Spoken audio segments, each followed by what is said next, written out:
সবই ছিল নতুন কনের সাজে। শুধু ছিল না প্রাণের স্পন্দন, বাগেরহাটের রামপালের বেলাবো ব্রিজ এলাকায় ভয়াবহ সড়ক দুর্ঘটনায় নতুন বর কনে আব্দুর রহমান সাব্বির ও মার্জিয়া আক্তার মৃত্যুসহ ১৪ জনের প্রাণহানির ঘটনায় দুই পরিবারে নেমে আসে শোকের মাতম। বউ বরণ করার কথা ছিল যেদিন, সেদিনই লাশ দাফনের প্রস্তুতি নিতে হচ্ছে স্বজনদের। বৃহস্পতিবার ১২ই মার্চ দিবাগত রাত ২টার দিকে ময়না তদন্ত ছাড়াই খুলনা মেডিকেল কলেজ হাসপাতাল থেকে অ্যাম্বুলেন্স করে খুলনা জেলার কয়রা উপজেলার নকশা গ্রামে পৌঁছায় নববধূ মার্জিয়া আক্তার মৃত্যুর নিথর দেহ। তার সঙ্গে ছিল ছোট বোন লামিয়া, দাদি রশিদা বেগম ও নানি আনোয়ারা বেগমের মরদেহ। বাড়িতে পৌঁছাতে স্বজনদের আহাজারিতে ভারী হয়ে ওঠে পুরো এলাকা। শেলাবুনিয়া গ্রামে পৌঁছায় বর আব্দুর রহমান সাব্বিরের লাশ। তার সঙ্গে ছিল বাবা আব্দুর রাজ্জাক, মা আঞ্জুমানার, বোন ঐশী, বোন জামাই শমিউল আলম, বড় ভাবি পুতুল এবং পরিবারের শিশু সদস্য আলিফ, ইরাম ও আবদুল্লাহ সানির।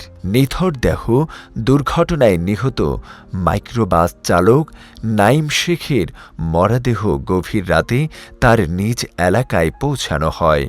পরিবারের একসঙ্গে এতজন সদস্য হারিয়ে সাব্বিরের বড় ভাই আশরাফুল আলম জনি বাকরুদ্ধ হয়ে পড়েছেন। স্থানীয়ভাবে পরিচিত ও সামাজিক মানুষ হওয়ায় সাব্বিরের বাবা আব্দুর রাজ্জাক মংলা পৌরসভার ৮ নং ওয়ার্ড বিএনপি সভাপতি ছিলেন। ফলে শোক আহত পরিবারকে সান্ত্বনা দিতে বিভিন্ন শ্রেণী পেশার মানুষ ভিড় করছেন তাদের বাড়িতে। আজ শুক্রবার ১৩ই মার্চ জুমার নামাজের পর মংলা উপজেলা মাঠে নিহত সাব্বিরের পরিবারের সদস্যদের জানাজা অনুষ্ঠিত হয়েছে। ইতিমধ্যে এই মর্মান্তিক ঘটনায় গভীর শোক প্রকাশ করেছেন বিএনপির ভারপ্রাপ্ত চেয়ারম্যান তারেক রহমান। পারিবারিক সূত্রে জানা যায়, বৃহস্পতিবার সকালে বিয়ে আনুষ্ঠানিকতা শেষ করে বেনারসি পরে সকাল ১১টার দিকে খুলনার কয়রা উপজেলার নকশা গ্রাম থেকে মাইক্রোবাসে রওনা দেন মিতু। নতুন শ্বশুরবাড়ি যাওয়ার পথে সঙ্গে ছিল ছোট বোন, দাদি ও নানি। অন্যদিকে খুলনা থেকে বাগেরহাটের উদ্দেশ্যে শ্বশুর শাশুড়ি, স্বামী সাব্বির ও পরিবারের সদস্যদের নিয়ে ছুটে চলছিল মাইক্রোবাসটি।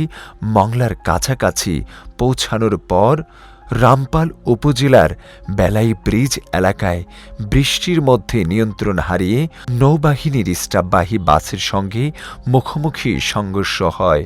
মুহূর্তেই দুমড়ে মুচড়ে যায় মাইক্রোবাস। ঘটনাস্থলেই নিভে যায় ১৪টি প্রাণের প্রদীপ। আহতদের হাসপাতাল নেয়ার পথে একে একে সবাই মৃত্যুকোলে ঢলে পড়ে। একই দিন দুই পরিবারের আনন্দ উৎসব মুহূর্তেই রূপ নেয় শোকের মাতমে। বউ বরণ করার জন্য যে বাড়িতে অপেক্ষায় ছিল, সেই বাড়িতে এখন চলছে দাফনের প্রস্তুতি। এমন হৃদয় বিদারক দৃশ্য দেখে স্তব্ধ হয়ে পড়েছে পুরো এলাকা।